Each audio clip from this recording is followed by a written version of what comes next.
नमस्कार दोस्तों, स्वागत है आपका डे थिंग्स बाय 2.0 चैनल पे। एक बार बुद्ध अपने भिक्षु के साथ भिक्षाटन के लिए किसी गांव की तरफ जा रहे थे। तभी अचानक बुद्ध के पैरों में कांटा लग गया। कांटा इतना तीक्ष्ण था कि चुभते ही रक्त की धार निकलने लगी। बुद्ध के भिक्षु ने रक्त को रोकने के लिए एक कपड़ा फाड़कर बुद्ध के पैर पर बांध दिया। इस घटना को कुछ लोग देख रहे थे जो कि बुद्ध से ईर्ष्या करते थे। उन्होंने बुद्ध से कहा, हमें तो तुम्हें परम ज्ञानी समझते थे, लेकिन दर्द को तुम भी सहन नहीं कर सकते। तुम पाखंडी हो और ये हमने सिद्ध कर दिया है। ये कांटे हमने ही बिछाए हैं। इस गांव में तुम्हारा स्वागत नहीं, तिरस्कार होगा। इस गांव में तुमको कोई भिक्षा नहीं मिलेगी।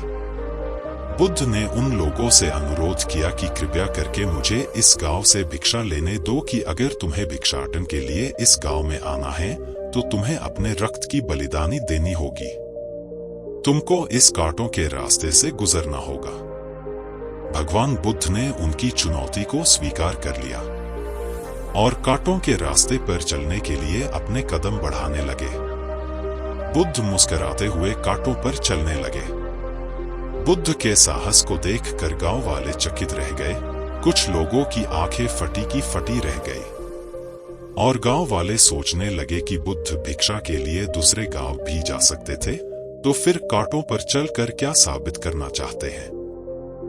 गांव वाले बुद्ध के संदेश को इतनी जल्दी नहीं समझ पाए। यहां पर बात भिक्षा की नहीं बल्कि जीवन को बदलने की थी। गांव वालों की भीड़ में एक आकाश नाम का युवक था जो बुद्ध पर हो रहे अत्याचार को देखकर द्रवित हो गया। आकाश दौड़कर गया और बुद्ध के पैरों के सामने से कांटे को हटाने लगा। बुद्ध के ईर्ष्यालु आकाश को रोकने लगे और गांव से दाना पानी न देने की धमकी देने लगे।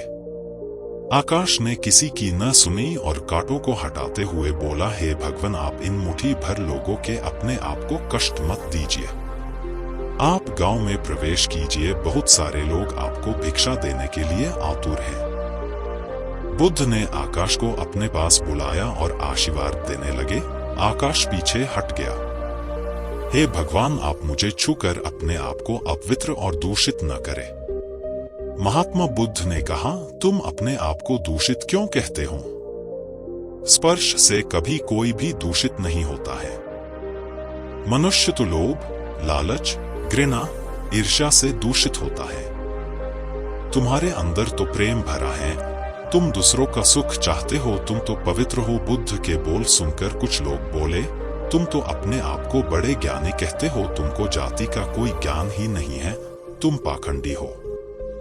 बुद्ध बड़े ही शांत स्वभाव से कहते हैं, मानव से मानव की मानवता छीनना पाखंडी की निशानी है।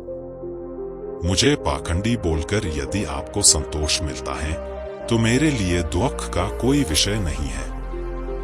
कुछ लोग बुद्ध पर बरस पड़े, परंतु यह तो धर्म शास्त्र है, फिर यह पाखंड कैसे हुआ? बुद्ध कहते हैं, हमारी उत्पत्ति इस सृष्टि में हुई है। नदियों का पानी सभी की समान रूप से प्यास बुझाता है। खुले जंगलों की हवा भी भेदभाव नहीं करती है। खुला आसमान हमारे पिता के समान हमारी परवरिश करता है। सृष्टिकर्ता ने भी कोई भेदभाव नहीं किया है। फिर हम इंसान कौन होते हैं भेदभाव करने वाले? मानव में भेद करके अपने संबंधों को बिगाड़ता है। बुद्ध के वचन के बाद कुछ लोग कहते हैं, अगर आप इतना ही कहते हैं तो आकाश को अपना भिक्षु क्यों नहीं बना लेते हैं? बुद्ध ने कहा कि अच्छा सुझाव है। अगर आकाश तुम चाहते हो तो तुम मेरा भिक्षु बन सकते हो। बुद्ध के आमंत्रण पर आकाश पहला नीच जाति का बौद्ध भिक्षु बनता है। इस पूरे विवरण में केवल आकाश का जीवन बदला, शेष सभी लोगों का जीवन रूपांतरित हुआ है। ऐसे ही मोटिवेशनल वीडियोस को देखने के लिए चैनल को सब्सक्राइब करें।